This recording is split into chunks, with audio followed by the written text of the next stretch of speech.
ನೀವು ನಿಮ್ಮ ಜಾಮೆಟ್ರಿ ಬಾಕ್ಸ್ನಲ್ಲಿ ಇದನ್ನ ನೋಡಿರ್ತೀರ. ಕೋನಗಳನ್ನು ಅಳೆಯೋದಕ್ಕೆ ಜೈಮಿತಿಯಲ್ಲಿ ಕೋನಮಾಪಕ ಅನ್ನೋ ಸಾಧನವನ್ನ ಬಳಸ್ತೀವಲ್ವಾ, ಅದೇ ಇದು. ಈ ವಿಡಿಯೋದಲ್ಲಿ ನಾವು ನಮ್ಮದೇ ಆದ ಒಂದು ಕೋನಮಾಪಕವನ್ನ ತಯಾರು ಮಾಡೋಣವಾ? ಒಂದು ಆಳೆ ತಗೊಳ್ಳಿ. ಆಳೆಯ ಮೇಲೆ ಕೈವಾರದಿಂದ ಒಂದು ಚಂದದ ವೃತ್ತಾಕಾರವನ್ನ ಎಳೆದುಕೊಳ್ಳಿ. ನಂತರ ಅದನ್ನ ಜೋಪಾನವಾಗಿ ಕಟ್ ಮಾಡಿ. ಈಗ ಒಂದು ವೃತ್ತಾಕಾರದ ಆಳೆ ನಿಮ್ಮ ಬಳಿ ಇದೆ. ಅದರಲ್ಲಿ ಕೇಂದ್ರವನ್ನ ಗುರ್ತು ಮಾಡ್ಕೊಳ್ಳಿ. ನೀವು ಕೈವಾರದ ಮುಳ್ಳನ್ನ ಇಟ್ಟಿದ್ರಲ್ಲ, ಅಲ್ಲಿ ಕೇಂದ್ರ ಇರುತ್ತೆ, ಅದನ್ನ ಗುರ್ತು ಮಾಡ್ಕೊಳ್ಳಿ. ಮೊದಲನೇ ಹಂತದಲ್ಲಿ ಈ ವೃತ್ತವನ್ನ ವ್ಯಾಸಕ್ಕೆ ಮಡಚೋಣ. ಇಲ್ಲಿ ತೋರಿಸ್ತಿದ್ದೀವಲ್ವಾ, ಈ ರೀತಿ ಮಡಿಸಿದಾಗ ಈ ರೀತಿ ಕಾಣುತ್ತೆ. ಮಡಚಿದ್ದನ್ನ ತೆಗೆದ್ರೆ ಒಂದು ವೃತ್ತ 2 ಸಮಭಾಗಗಳಾಗಿರೋದು ಕಾಣುತ್ತೆ. ಈ ಸಮಭಾಗಗಳನ್ನ ಅರ್ಧ ವೃತ್ತ ಅಂತ ಕರಿತೇವೆ. ಒಂದು ಪೂರ್ಣ ತಿರುವು 160 ಡಿಗ್ರಿಗಳಿಗೆ ಸಮ. ಅದರಲ್ಲಿ ಅರ್ಧ ಅಂದ್ರೆ 180 ಡಿಗ್ರಿಗಳು. ಇದರಲ್ಲಿ ಒಂದು ಭಾಗವನ್ನ ಮಾತ್ರ ತಗೊಳ್ಳೋಣ ನಾವು. ಈಗ ಎರಡನೇ ಹಂತದಲ್ಲಿ ಈ ಅರ್ಧ ವೃತ್ತವನ್ನ ಮತ್ತೆ ಅರ್ಧಕ್ಕೆ ಮಡಚಬೇಕು. ತ್ರಿಜ್ಯಕ್ಕೆ ಸಮವಾಗಿ ಮಡಚಿದಾಗ ಈ ರೀತಿ ಕಾಣುತ್ತೆ. ಇದನ್ನ ಕಾಲು ವೃತ್ತ ಅಂತೀವಿ. ಅಂದ್ರೆ ಒಂದು ವೃತ್ತದ 4ನೇ ಒಂದು ಭಾಗ ಇದು. ಇದನ್ನ ತೆರೆದ್ರೆ ಈ ರೀತಿ ಕಾಣುತ್ತೆ. ಒಂದು ಅರ್ಧ ವೃತ್ತ ಮತ್ತೆ 2 ಸಮಭಾಗಗಳಾಗಿದೆ. ಅರ್ಧ ವೃತ್ತದ ಕೇಂದ್ರದಲ್ಲಿದ್ದ ಕೋನ 180 ಡಿಗ್ರಿಗಳು. ಅದರ ಅರ್ಧ ಅಂದ್ರೆ 90 ಡಿಗ್ರಿಗಳು. ಅದನ್ನ ಮಾರ್ಕ್ ಮಾಡ್ಕೊಂಡ್ಬಿಡೋಣ. ಇಲ್ಲಿಯವರೆಗೂ ನಮ್ಮ ಕೋನ ಮಾಪಕ ಈ ರೀತಿ ಕಾಣುತ್ತೆ. ಮೂರನೇ ಹಂತದಲ್ಲಿ ಈ ಕಾಲು ವೃತ್ತವನ್ನ ಮತ್ತೆ ಅರ್ಧಕ್ಕೆ ಮಡಚಬೇಕು.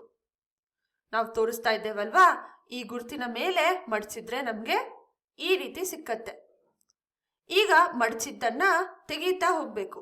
ಎಲ್ಲಿಯವರೆಗೆ ಅಂದ್ರೆ ನಮ್ಗೆ ಅರ್ಧ ವೃತ್ತ ಸಿಕ್ಕಬೇಕು. ಅಲ್ಲಿಯವರೆಗೆ ಸಂಪೂರ್ಣವಾಗಿ ತೆಗೆದ್ರೆ ನಮ್ಗೆ ಈ ರೀತಿ ಕಾಣುತ್ತೆ. 0, 90 ಮತ್ತು 180 ಡಿಗ್ರಿಗಳನ್ನ ನಾವೀಗಾಗ್ಲೇ ಮಾರ್ಕ್ ಮಾಡ್ಕೊಂಡ್ವಿ. ಆದ್ರೆ ಇಲ್ಲಿ ಇರೋ 2 ಗುರುತುಗಳನ್ನ ನಾವಿನ್ನೂ ಮಾರ್ಕ್ ಮಾಡ್ಕೊಂಡಿಲ್ಲ.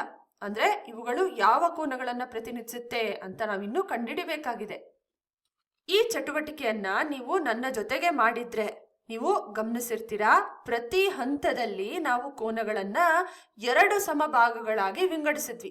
360 ಡಿಗ್ರಿಯಿಂದ 180 ಡಿಗ್ರಿ ಸಿಕ್ತು. 180 ಡಿಗ್ರಿಯ ಅರ್ಧವನ್ನ ಮಾಡಿದಾಗ 90 ಡಿಗ್ರಿಗಳು ಸಿಕ್ತು. ಅದೇ ರೀತಿ ಈಗ 90 ಡಿಗ್ರಿಯನ್ನ ಅರ್ಧ ಮಾಡ್ತಿದ್ದೇವೆ, ಆಗ ನಮ್ಗೆ 45 ಡಿಗ್ರಿ ಸಿಕ್ಕತ್ತೆ. ಅಂದ್ರೆ ಈ ಮೊದಲನೇ ಗುರುತು 45 ಡಿಗ್ರಿಯನ್ನ ಪ್ರತಿನಿಧಿಸುತ್ತೆ. ಇನ್ನು ಈ ಎರಡನೇ ಗುರುತು ಏನನ್ನ ಪ್ರತಿನಿಧಿಸುತ್ತೆ? ಇದು ಕೂಡ 90 ಡಿಗ್ರಿಗಳನ್ನ ಅರ್ಧಿಸ್ತಾ ಇದೆ ಅಲ್ವಾ?